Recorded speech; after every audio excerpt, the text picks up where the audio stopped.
Bonjour, donc aujourd'hui nous allons voir comment expliquer les formules chimiques. Comment ça se fait qu'on peut avoir H2O, pourquoi 2 H et un seul O?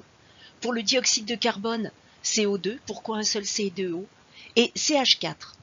CH4 c'est le méthane, c'est le gaz de ville que vous utilisez pour les plaques pour la cuisson.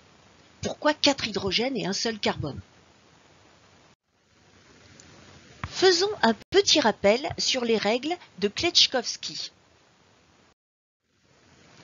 Donc, vous regardez à gauche et vous voyez en orange le noyau avec les protons et les neutrons. Et vous avez ces cercles, n égale 1, le deuxième cercle n égale 2, le troisième cercle n égale 3, qui correspondent à ce qu'on appelle des couches. Sur la couche 1, vous avez donc des électrons.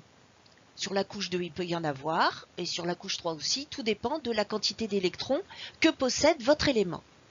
Vous voyez ce qui est marqué en vert, c'est parce que quand vous avez un électron qui passe d'une couche n égale 2 à une couche n égale 1, donc il va émettre de la lumière, c'est des fois le phénomène que vous avez avec les lampes au néon.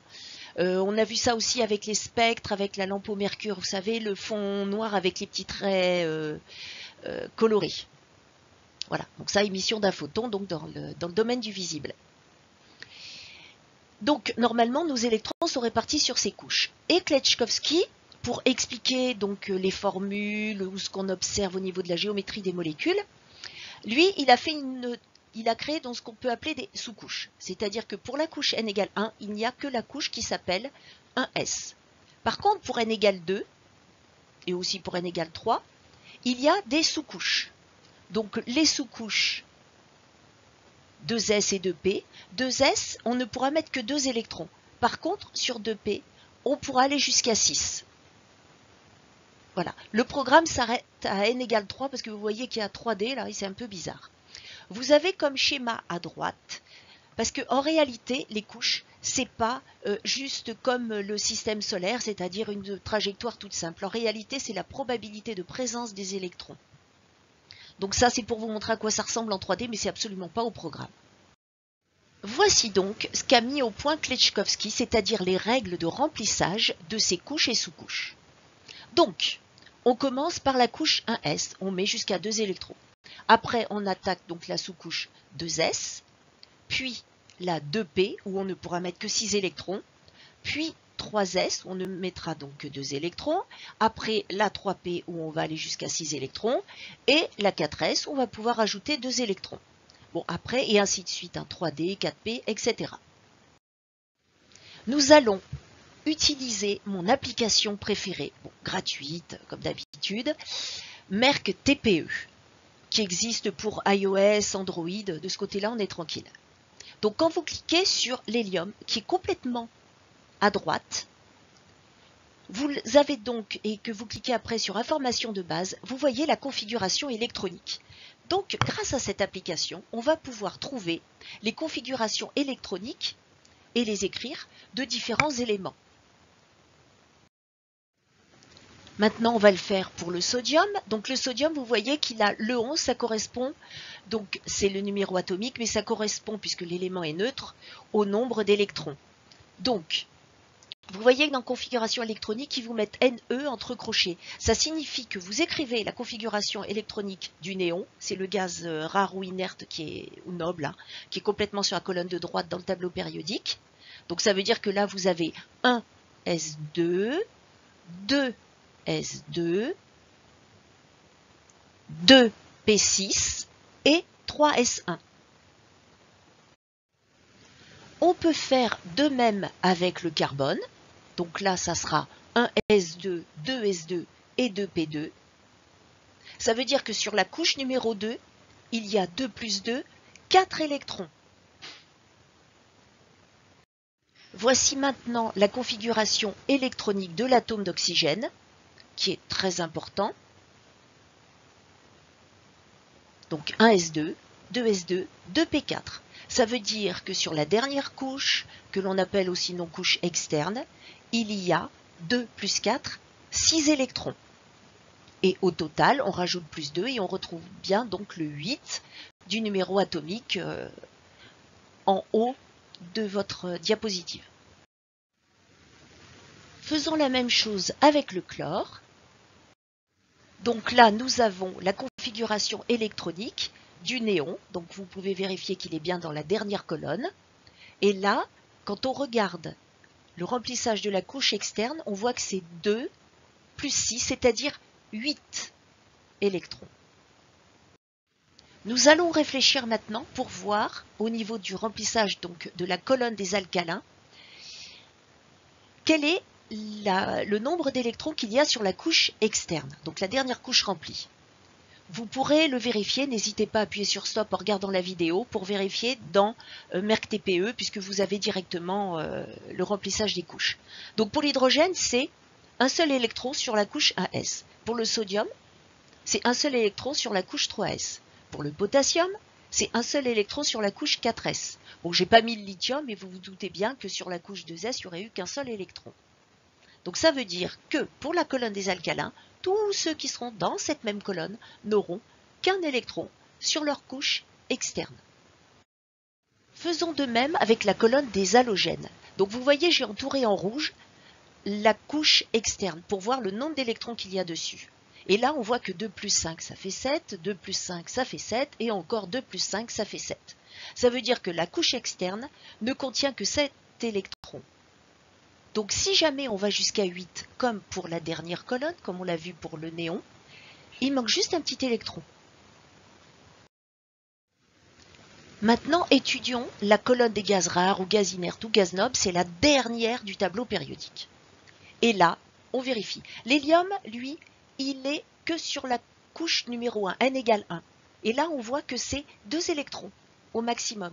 On ne dépasse pas pour la couche 1s ou 2s ou quoi que ce soit, on ne peut pas dépasser 2. Ensuite, pour le néon, on voit jusqu'à 2 plus 6, donc 8 électrons sur la couche externe. Et pareil pour l'argon. Donc là, j'ai mis le raisonnement qu'on vous demande souvent d'utiliser en SVT. Le je vois que, je sais que, j'en déduis que. Appuyez sur pause et vous lisez tranquillement. Maintenant, vous allez comprendre pourquoi j'adore la classification périodique et tout ce qu'on peut en tirer comme information. Voilà cette fameuse classification périodique. La première colonne s'appelle la colonne des alcalins. De toute façon, vous avez la légende. Ça, c'est une image, donc un screenshot de MERC-TPE. Vous, après, il suffit d'appuyer sur l'élément et vous avez tous les détails. Donc, vous voyez qu'au-dessus de l'hydrogène, là, au-dessus de cette colonne, j'ai mis un X qui correspond à n'importe quel symbole d'élément, c'est-à-dire ça peut être H, Li, Na, K, etc. Et j'ai mis un petit point au-dessus. Le petit point, il représente l'électron. Donc, tous ceux qui sont dans cette colonne n'ont qu'un seul électron sur leur couche externe, qui vont avoir tendance à perdre, et c'est comme ça qu'on aura H+, Li+, Na+. Si on perd un électron, ça veut dire qu'on devient positif pour l'élément. Donc, c'est comme ça que moi je retrouve les formules des éléments, donc les formules des ions monoatomiques, de manière très simple, sans avoir besoin de retenir quoi que ce soit. La deuxième colonne, 2 électrons. Donc c'est pareil, ces 2 électrons, il va avoir tendance à les perdre. Pour justement respecter ce qu'on appelle la règle de l'octet ou du duet, c'est-à-dire avoir la couche externe ou pleine ou vide. Donc là, c'est plus facile de perdre 2 électrons que d'avoir à en gagner 6 pour atteindre les 8. Maintenant, vous regardez la troisième colonne, E, c'est pareil, il n'y a que 3 électrons. Mais ça peut expliquer aussi qu'ils vont pouvoir faire des liaisons avec d'autres éléments. La quatrième colonne, celle du carbone, donc la chimie du carbone, la pharmacie, médecine, tout ce qui est l'alimentaire, là c'est la chimie du pétrole, de tout ce qui nous entoure, donc des plastiques, plein de choses. Le silicium, c'est tout ce qui est l'électronique. Et donc là, vous voyez qu'il y a 4 électrons sur la couche externe. Donc là, on en perd 4, on en gagne 4, pour que la couche soit remplie ou vide. On va avoir tendance évidemment à en gagner 4, donc à faire 4 liaisons covalentes. D'où le CH4 pour le méthane. Et c'est là où on explique les formules. Ensuite, après, vous avez l'azote. L'azote, alors quand il y a, là en réalité, il y a 5 électrons qui sont autour de notre X, de notre élément. Et on va les mettre après par couple. Ça s'appelle un doublet. Et ce doublet, quand c'est un doublet liant, on parle de liaison covalente, et quand c'est un doublet non liant, c'est-à-dire qu'il ne va pas faire une liaison entre 2 atomes, 2 éléments, dans ces cas-là, on va parler de doublet non liant, puisque ça ne fait pas une liaison. Et on le représente par un trait. Donc, pardon, pour l'azote, vous avez ce trait, et du coup, il va y avoir 3 liaisons qui vont pouvoir être formées. Après, regardez pour l'oxygène. Il y a 6 électrons, donc du coup, ça va donner 2 doublets non liants. C'est ça aussi qui va expliquer la géométrie de la molécule, parce qu'ils prennent de la place des électrons. Les électrons avec des électrons, ça s'aime pas quand même, hein. Moins et moins, ça se repousse. Donc du coup, ça va modifier la géométrie de la molécule. Et on va donc avoir les 2 petits électrons là tout seuls qui vont former des liaisons covalentes. Regardez l'atome d'hydrogène, il a aussi qu'un petit électron. Donc du coup, ça va pouvoir se lier. C'est comme ça qu'on va avoir 2 atomes d'hydrogène qui vont pouvoir se lier avec un atome d'oxygène pour donner la molécule d'eau. Ensuite, pour la colonne des halogènes, donc fluor, pensez au dentifrice, le chlore, brome, iode, vous avez donc 3 doublets non liants, parce qu'il y a 7 électrons, et il y a le petit électron tout seul. Et lui, c'est beaucoup plus facile de gagner un électron pour pouvoir avoir la couche totalement remplie. Et s'il gagne un électron négatif, ça va donner donc l'ion fluorure F-, l'ion chlorure Cl-, l'ion bromure Br-, l'ion iodure I-.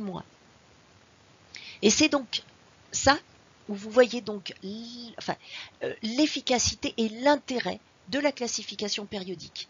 Je peux en déduire les formules des ions en fonction de là où ils sont. Et après, nous avons donc la dernière colonne. Là, de toute façon, ils ont leur couche totalement remplie. C'est pour ça qu'on parle aussi de gaz inertes, c'est qu'ils ne réagissent pas. Parce que eux, ils sont stables, la couche est remplie. Ils respectent la règle. Donc 2 l'octet pour la première ligne, pour l'hélium. Et pour les autres, là, ça va aller jusqu'à 8 électrons, donc ils vont respecter la règle de l'octet. Là maintenant, je vous ai tout expliqué. Appuyez sur pause et vous pourrez relire le commentaire que vous avez entendu juste avant. Bon courage!